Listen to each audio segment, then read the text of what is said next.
মন যখন কোনো এক নির্দিষ্ট মানুষের ওপরেই আটকে যায়, তখন সেই মনের ভাব প্রকাশ পায় কবিতায়, ছন্দে। আজ এমনই এক অভিব্যক্তি আপনাদের সামনে তুলে ধরব আমাদের উপস্থাপনার মাধ্যমে। নমস্কার, আমি শ্বেতা। আমার আজকের উপস্থাপনা তসলিমা নাসরিনের কলমে এমন ভেঙে চুরে ভালো কেউ বাসেনি আগে।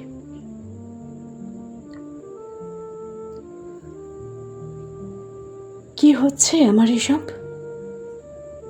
যেন তুমি ছাড়া কোনো মানুষ নেই, কোনো কবি নেই, কোনো পুরুষ নেই, কোনো প্রেমিক নেই, কোনো হৃদয় নেই।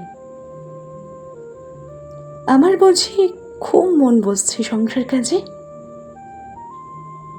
বুঝি মন বসছে লেখায় পড়ায়।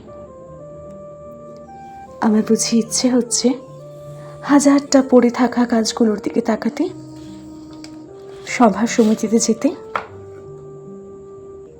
অনেক হয়েছে এসব, এবার অন্য কিছু হোক, অন্য কিছুতে মন পড়ে থাক,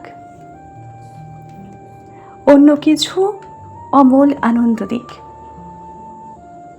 মন নিয়েই যত ঝামেলা আসলে।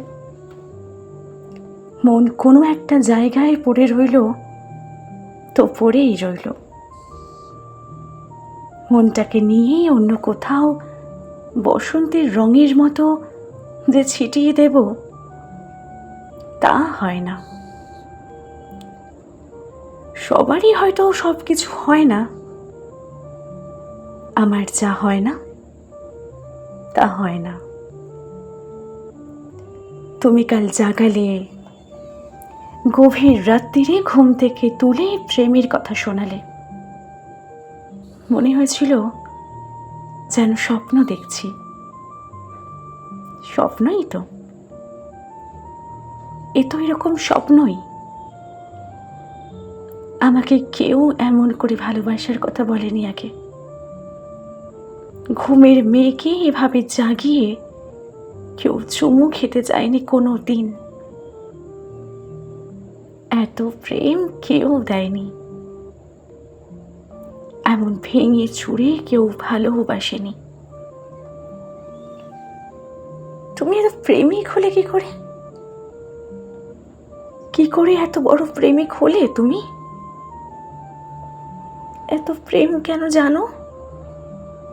শেখালো কে?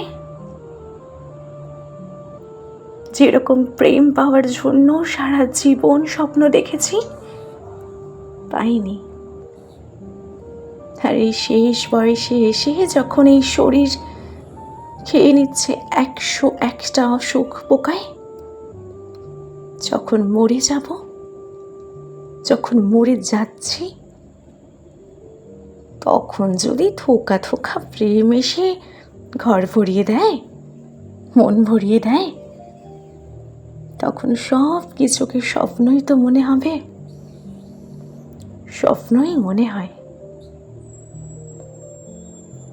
তোমাকে অনেক সময় রক্ত মাংসের মানুষ বলে মনে হয় না। হঠাৎ ঝড়ে উড়ে হৃদয়ের উঠোনে যেন অনেক অপ্রত্যাশিত অনেক কালের দেখা স্বপ্ন এসে দাঁড়ালে। আগে কখনো আমার মনে হয়নি কিছু উষ্ণ শব্দ আমার শীতলতাকে একেবারে পাহাড়ের চূড়ায় পাঠিয়ে দিতে পারবে। আগে কখনো আমি জানিনি যে কিছু মোহন শব্দের গায়ে চুমু খেতে খেতেই আমি রাত্রিকে ভোর করতে পারি।